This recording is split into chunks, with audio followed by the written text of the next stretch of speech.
आज उसका अंतिम दिन उन्मन उपनिषद का चर्चा कर चुके हैं पहले 3 विषयों पर, उन्मन उपनिषद के 3 पड़ावों पर, और आज चौथा पड़ाव है और इस पड़ाव का नाम है विश्राम।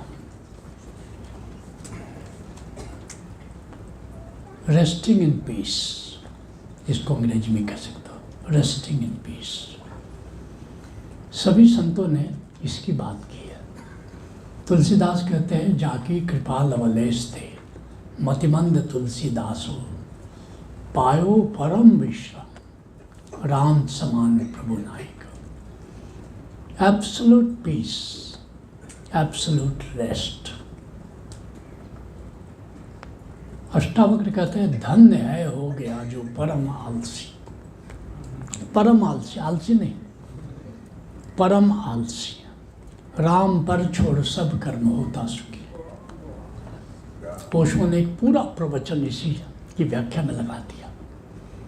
जिसको अष्टावक्र परम आलसी कह रहे हैं, उसी को तुलसीदास परम विश्राम कह रहे हैं। उसी को गुरु अर्जुन देव जी कहते हैं परम पद, परम पद पा लिया।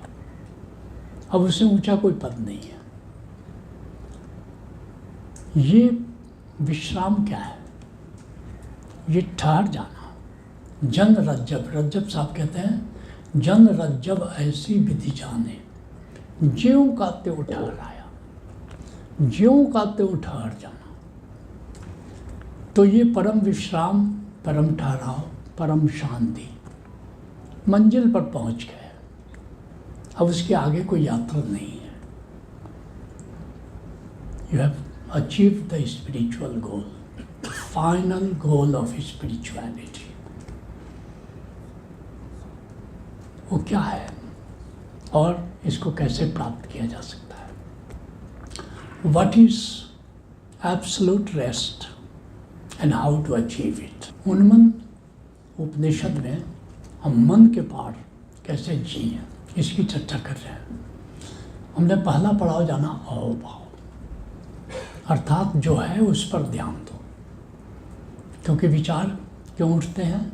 क्योंकि हम उस पर ध्यान देते हैं जो नहीं है। दूसरा था आत्मभाव, क्योंकि मन के तल पर जीते हैं तो फिर विचार उठेंगे। लेकिन मैं निर्विचार आत्मा हूँ, अगर इस भाव में जीते हो तो फिर विचार नहीं उठेंगे। और कल हमने जाना साक्षी भाव। साक्षी भाव में क्या जाना कि कैसे हम ऑब्जेक्ट से सीधे हमारी आत्मा जुड़ जाए, बीच में विचार नहीं आएगा। अगर सीधे ऑब्जेक्ट से जुड़ते हो, सूरज को देखा, चांद को देखा, प्रेमी को देखा, प्रेमिका को देखा, सीधे श्वासों को देखा, बीच में विचार की कोई भूमिका नहीं है। आत्मभाव में, विश्राम में निर्विचार घटित हो जाता है। निर्विचार परिणाम है विश्राम का। विश्राम, क्योंकि अशांत जब होते हो तो बहुत विचार होता है। ये तुम्हारा अनुभव है। जब शांत होते हो तो विचार नहीं होता है। तो वो विश्राम निर्विचार कर देता है। लेकिन पहले ये जानना होगा कि विश्राम का मतलब क्या हुआ, किस स्थिति को विश्राम कहते हैं। कबीर साहब इसको परम तप कहते हैं।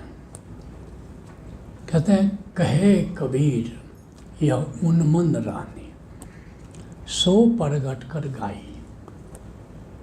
क्या है वो? सुख दुख से है परे परम। वहाँ सुख भी नहीं है, दुख भी नहीं है। वो स्थिति है परम विश्राम या विश्राम। सुख दुख दोनों के पार, सुख दुख से है परे परम तप, तेहि बीच रहा समाई साधो सहज समाधि बनी। एक समाधि होती है आंख बंद करने वाली होती है। आंख बंद किए तुम सबका अनुभव है। आंख, you close your eyes and enter into samadhi. Now Kabir is talking about sahaj samadhi. सहज समाधि में आंख न मूंदो, कान न रुधो, तनिक कष्ट नहीं डारो, खुले नयन पहचाने हंसी हंसी, सुंदर रूप निहारो साधु सहज समाधि। जिसको कबीर सहज समाधि कह रहे हैं, जिसको रज्जब साहब ठहर जाना कहते हैं। रुकूं तो मंजिलें ही मंजिलें हैं, चलूं तो रास्ता कोई नहीं है। क्या शायर कह रहा है, रुकूं तो रुक जाऊं, रुकूं तो मंजिलें ही मंजिलें हैं, चलूं तो रास्ता कोई नहीं है। उस स्थिति का नाम परम विश्राम है। जिंदगी एक भाग दौड़ है, सब भागे जा रहे हैं। सड़क पर किनारे खड़े होकर देखो जरा, किसी शहर में लोग भागे जा रहे हैं, सब भागे जा रहे हैं। भारत हो कि भारत के बाहर, एवरीबडी इज रनिंग। क्यों दौड़ रहे हैं? क्योंकि कामना है। क्यों दौड़ रहे हैं? महत्वाकांक्षा है। You can do it. ये है भाग दौड़। और इस भाग दौड़ का ठहर जाना अर्थात महत्वाकांक्षा ड्रॉप कर देना, कामना ड्रॉप कर देना। जो है उसमें तुम खुश हो, निष्प्रयास कर्म कर रहा हो रहा है, और जो घटित हो रहा है उसे खुश हो। सहज मिले सो दूध सन, कबीर कहते हैं। मांगा मिले सो पानी, कह कबीर व रक्त सम जामे ऐसा तानी। You want to achieve everything by hook और by crook, just reverse of it. सहज रूप से जिंदगी जीते हो, सहज जिंदगी है। जो प्रेरणा आती है कर्म करते हो, जो मिलता है परमात्मा दे रहा है, तुम राजी हो। तुम करने से भी राजी हो और पाने से भी राजी हो। ऐसा नहीं कि कर कुछ नहीं रहे हो वो आलसी हुआ, जो कुछ नहीं कर रहा है वो आलसी हुआ। अष्टावक्र नहीं कहते कि धन्य हो गया जो हो गया आलसी। वो क्या कहते हैं? परम आलसी। परम आलसी अर्थात करने से भी संन्यास नहीं है। और जिसको कहते हैं कि आग्रह नहीं है कि हम यही फल मिलेगा, कोई फल का आग्रह नहीं है। जहाँ उस स्थिति का नाम परम विश्राम है, जहाँ तुम्हारा अपना कोई आग्रह नहीं है। स्वाभाविक रूप से जो कर्म आता है, यदा यत् कर्मम आयासी तत्कृत्वा से यथा सुखम।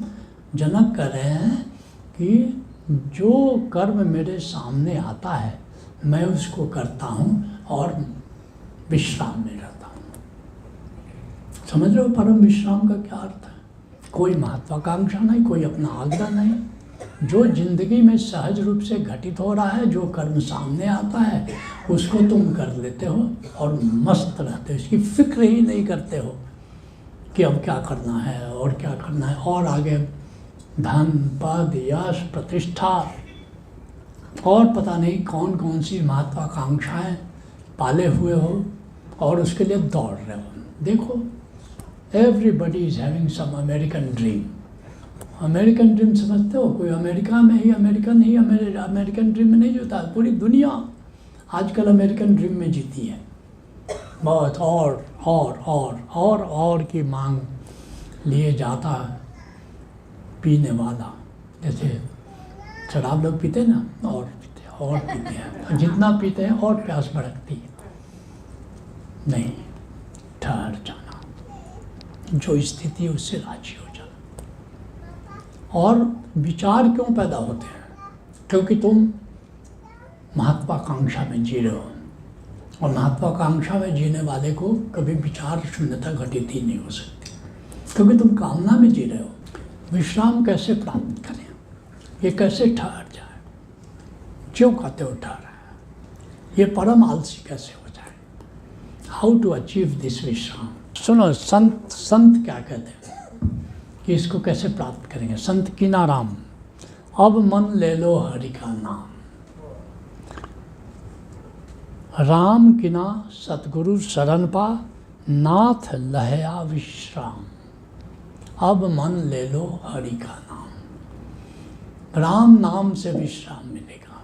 और दुनिया में कोई तरीका नहीं है उस परम विश्राम को पाने का। एक दूसरे संत हैं दरिया साहिब राजस्थान, जात हमारी ब्रह्म है, माता पिता हैं राम, गिरह हमारा शून्य में, अनहद में विश्राम, अनहद में विश्राम। ओशो कहते हैं 4 प्रकार का सुमिरन है। There are 4 types of remembrance of divine sound, right. पहला, कंठ से सुमिरन, बोल करके सुमिरन। राम राम खोजते बड़ भागी, राम राम बोल, ये पहला राम राम, और याद करते हो। और जैसे मान लो राम है, राम तो पूरा अस्तित्व है और नाद उसका प्रतिनिधि है, बोधक तत्व है। राम, राम का अर्थ हुआ अनाहत नाद। लेकिन जैसे मूर्ति है, मूर्ति शिव जी की है, वो मूर्ति बोधक है।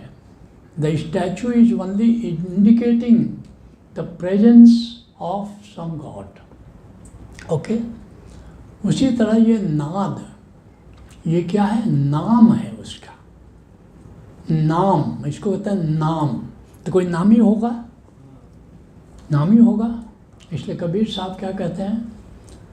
कबीर साहब कहते हैं कि बाजे जंत्र मधुर धुन होई, जे बजावे से और कोई। कहते हैं कि जैसे यंत्र से मानो बीड़ा बज रहा है, तो बीड़ा बजाने वाला कोई है, अनहद नाद बज रहा है, तो बजाने वाला कौन है? परमात्मा है, परमात्मा है। तो पहली चीज, जैसे संत पुकारता है राम, तो पूरा अस्तित्व आंदोलित हो जाता है किसी संत ने पुकारा। क्यों? वो पुकार दे रहा है उस तरह, उसकी पुकार में इतना बल है।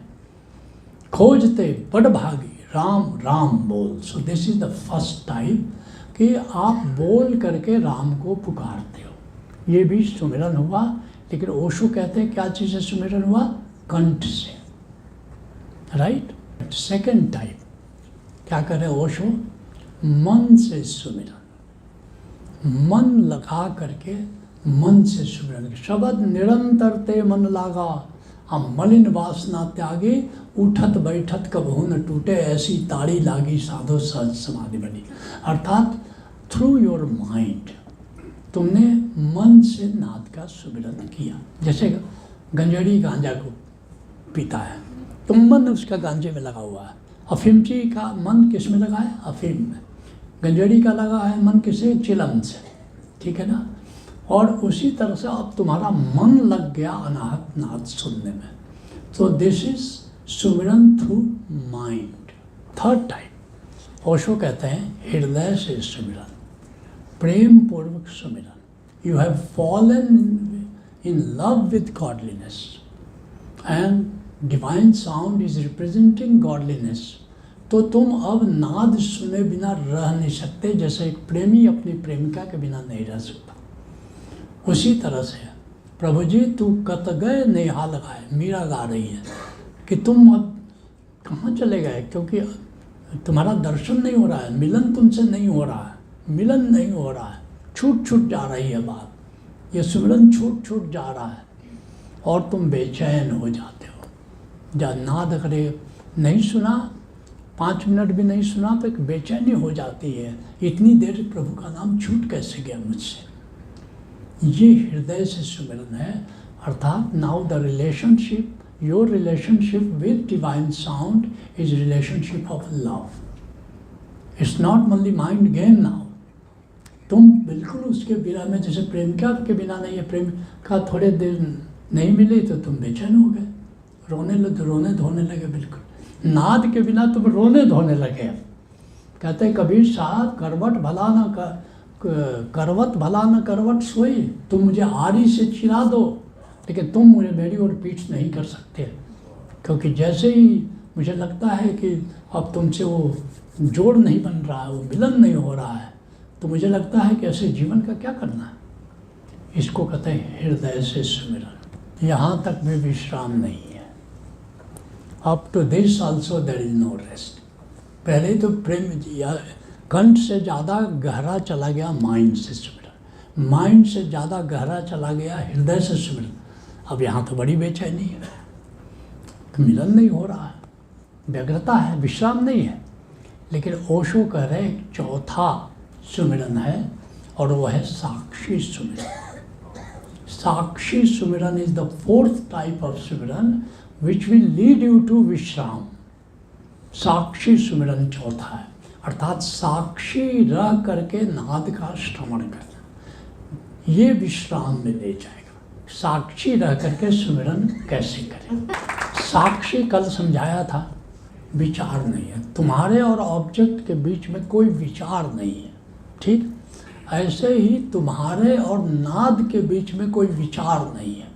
आत्मस्मरण है, अर्थात आत्मा का ख्याल है और नाद का ख्याल है, बीच में कोई अब विचार नहीं है। Listening not hearing, right? तो कैसे करेंगे? आओ एक प्रयोग करते हैं, बिना प्रयोग के बात समझ में नहीं आती, राइट? चलो 1 मिनट के लिए भीतर आत्मा को देख लो। आत्मदर्शन ध्यान है। नूर है, निराकार है, अंतराकाश है।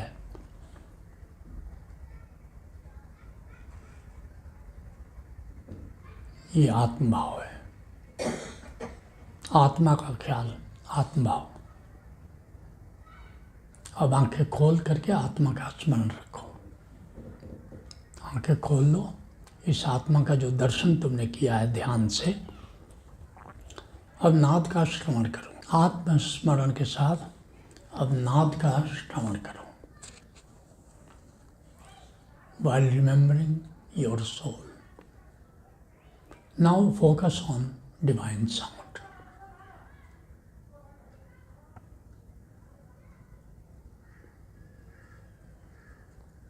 डबल एरोड कॉन्शसनेस, एक तीर आत्मा की ओर, आत्मा का स्मरण चल रहा है। ऑब्जेक्ट के रूप में डिवाइन साउंड है, अनाहत नाद है, और तुम अनाहत नाद को सुन रहे हो।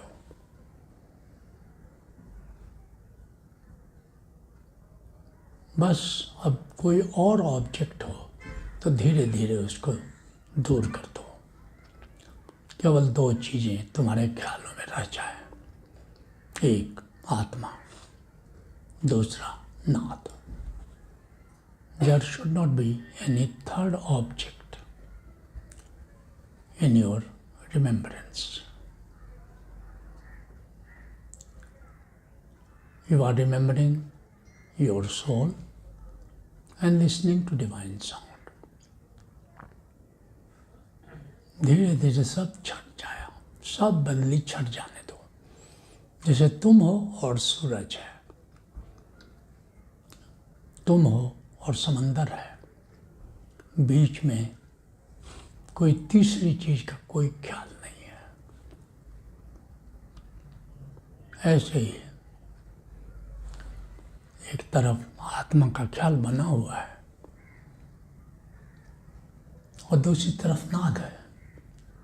जैसे तुम्हारी आत्मा ही नाद को सुन रही है, पूरी तरह आत्मा ही नाद सुनने में लगी है, मन का कोई काम नहीं है। वैसे भी मन नाद नहीं सुन सकता, बुद्धि नाद नहीं सुन सकती, हृदय नाद सुन नहीं सकता। अब तुम्हारी आत्मा नाद सुन रही है, नाद सुनने का मजा ले रही है।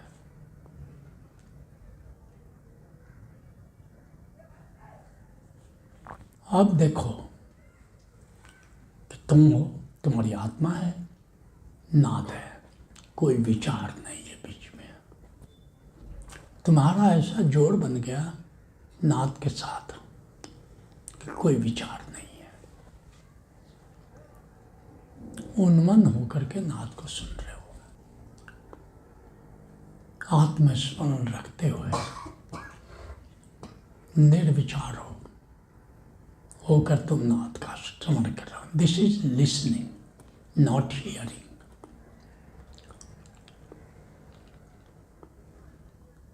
निर्विचार घटित हो गया, उन्मन स्थिति घटित हो गई तुम्हारे और नाथ के बीच। कहे कबीर यह उन्मन रहने, सुख प्रगट कर गई। यहाँ न अब सुख है न दुख है, ये उन्मन स्थिति है, ये परम तप है। बाकी सब साधना है, ये परम साधना है। और यहाँ कोई महत्वाकांक्षा नहीं है। तुम देख सकते हो यहाँ कोई कामना नहीं है, तुम देख सकते हो यहाँ कोई विचार नहीं है, तुम देख सकते हो यहाँ कोई तनाव नहीं है, तुम देख सकते हो यहाँ कुछ अशांति नहीं है। बस खेल चल रहा है, नाद हरि गीत गा रहा है, तुम उस गीत को सुन रहे हो और सुनने में एक समग्रता है, क्योंकि आत्मा ही सुन रही है। उन्मन स्थिति बन गई, निर्विचार घटित हो गया पूरी तरह। कोई विचार है न विकार है, न सुख न दुख। इसी को जगजीवन साहब कहते हैं, नाम सुमिर मन भाव रे, कहाँ फिरत भुलाना रे, माटी का ये पोतरा क्षण में जात बिलाना रे, नाम सुमिर मन भाव रे। ये है नाम सुमिरन। Relax relax. कितने लोगों को निर्विचार घटित हुआ? हाथ हिलाओ, हाथ उठाओ। इसका अगर अभ्यास कुछ दिन करो तो परम विश्राम घटित हो जाता है। तो कबीर साहब क्या कहते हैं?